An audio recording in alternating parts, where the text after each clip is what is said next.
Сәлеметсіздер ме оқушылар? Бүгінгі өтетін тақырыбымыз презентацияға дыбыстар қою. Безендіріп анимация қойып жасаған презентациямызды қазір ашайық. Ол үшін файл мәзірінен соңғы последнее деп тауып алуға болады. Су тіршілік көзі.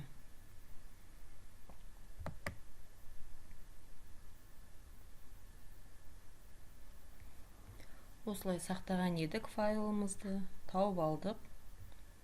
Біз онда суда тіршілік ететін жануарлар жайында презентация жасағанбыз. Дельфин, акула және кит туралы. Енді осыларға дыбыс қойып көрейік қазір. Алдымен артқы фонға бір музыка қазір қойайық. Ол үшін вставкаға барамыз. Мәзір жолағынан звуки дегенді бассақ, звук из файла. Ол компьютерден іздеу. Записать звук, ол осы жерге дыбыс жазу. Біз компьютердегі дайын звук аламыз деп басамыз. Соның ішінде музыка деген жерде дыбыстар без автора. Бұны мен звукипро.com сайтынан без авторлық құқығы жоқ музыканы алдым. Авторы жоқ. Соны қазір қойып көремін.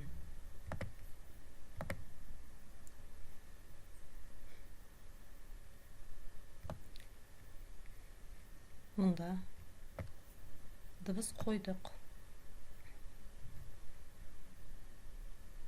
Кез келген жерге қоюға болады. Енді осыны анимация мәзірінде область анимация аймағын біз бұл музыканы қазір сөйлеп көрсек, бұл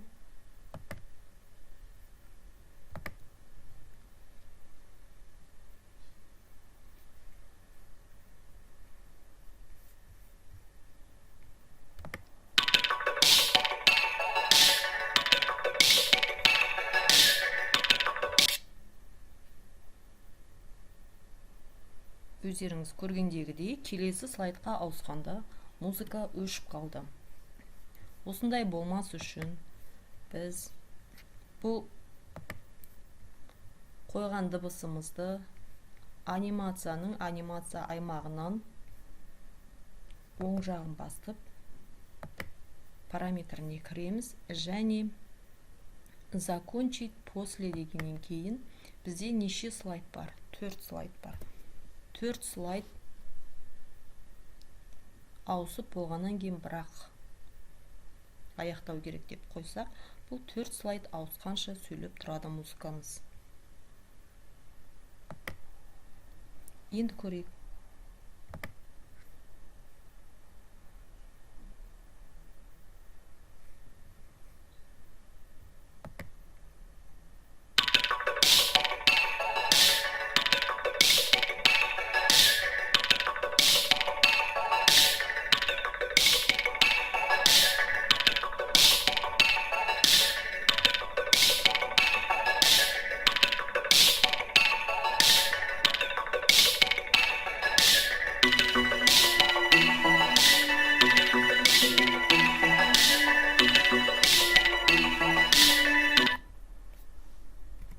Төрт слайд біткеннен кейін музыкада өшіп қалды.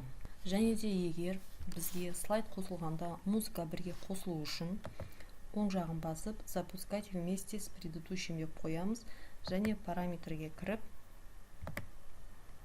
время деген жерде начать выполнение эффекта пришелчки деген орнына анимировать в ходе последовательности щелчков дегенге ауыстырамыз.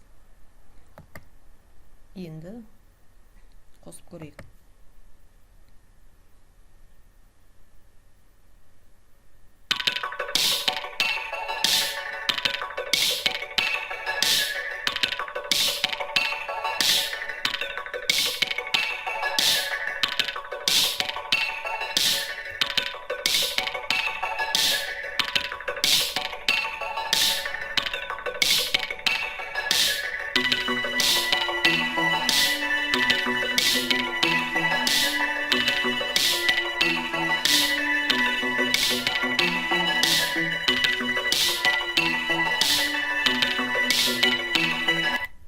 өзіміз көргендей слайд қосылғанда музыка бірден қосылды. Осылай біз музыкалық фон жасап қойдық. Енді жекелеген слайдтарға дыбыстық эффект қосаламыз. Мысалға біз екінші слайдта тұрған дельфинге дельфиннің дауысын қосуымызға болады. Ол үшін біз дельфинге анимация жасадық. Алдыңғы өткен сабақта міндетті түрде анимация жасалу керек дыбыстық эффект жасау үшін. Және дельфиннің анимациясы объект 4. Оң жағын басып параметры эффектов кіреміз. Осы жерде эффект бөлімінде звук деген бар.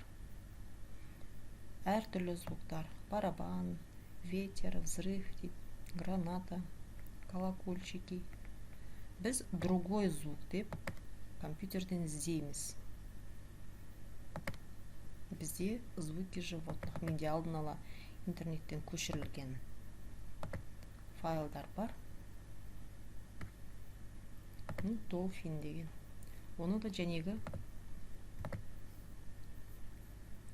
звукипро.com сайтынан көшірілген дыбыс. Оның авторы бар ма жоқ па мен білмеймін. Оны жай ғана қалай қою керек екенін сіздерге көрсетемін, бірақ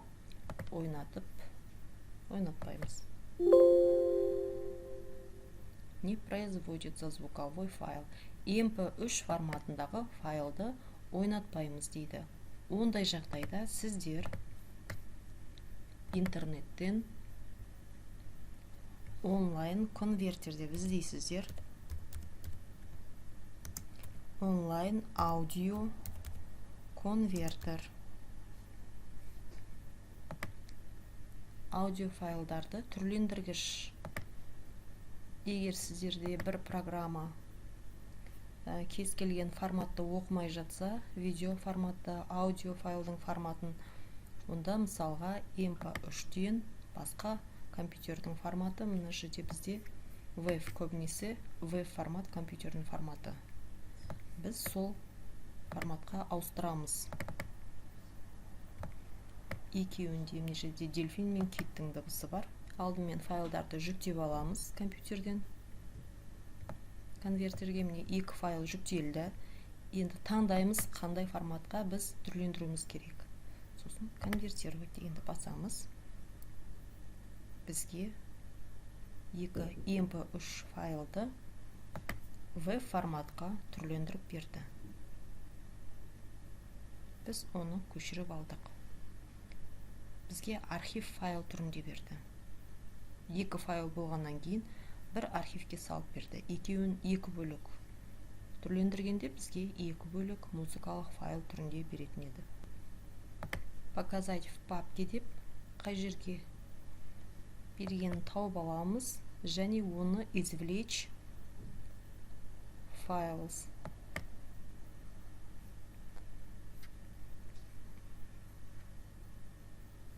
Архив мұрағаттан шығарып аламыз. Ашып қараймыз. Бізде міне 2 файл. Оны біз басқа папкаге вырезать, вставить деп көшіріп алуымызға болады. Әзірше осы жерге көшіре тұрайық.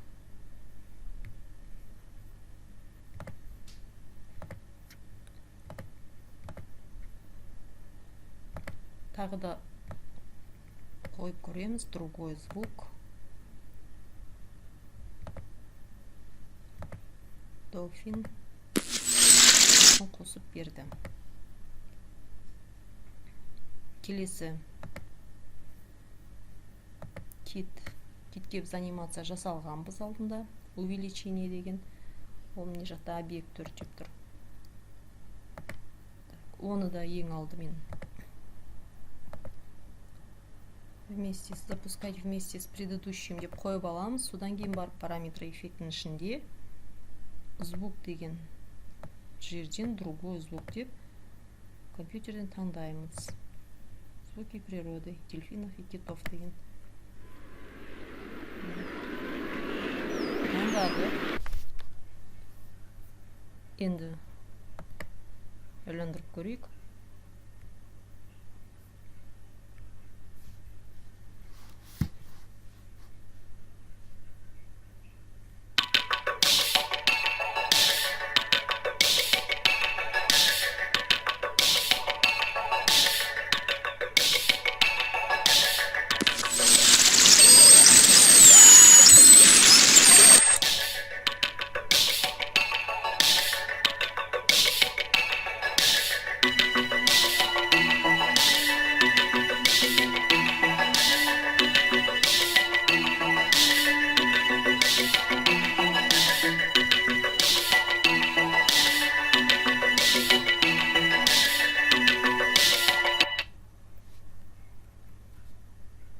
Және де тағы бір айтатын деталь ол слайдтардың өздігінен ауысуы. Яғни сіздер ауыстырмайсыздар, оны уақытқа қойып қоюға болады. Ол үшін по щелчку дегенді алып тастап, немесе ол нұсқаны қалдырып, әр слайдқа 5 секундтан қойып қоятын болсақ, не 7 секундтан и применить ко всем дегенді басамыз. Өздігінен өзі айланып отырады.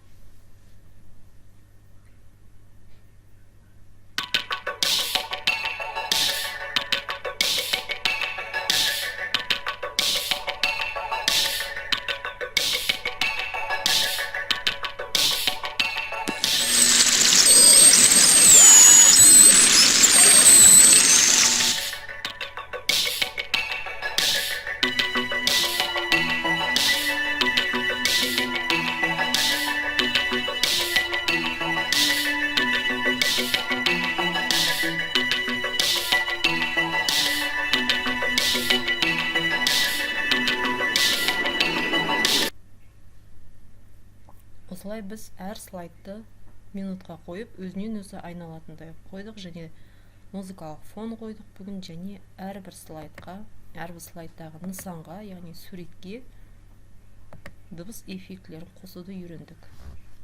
Бүгінгі сабағымыз аяқталды. Сау болыңыздар.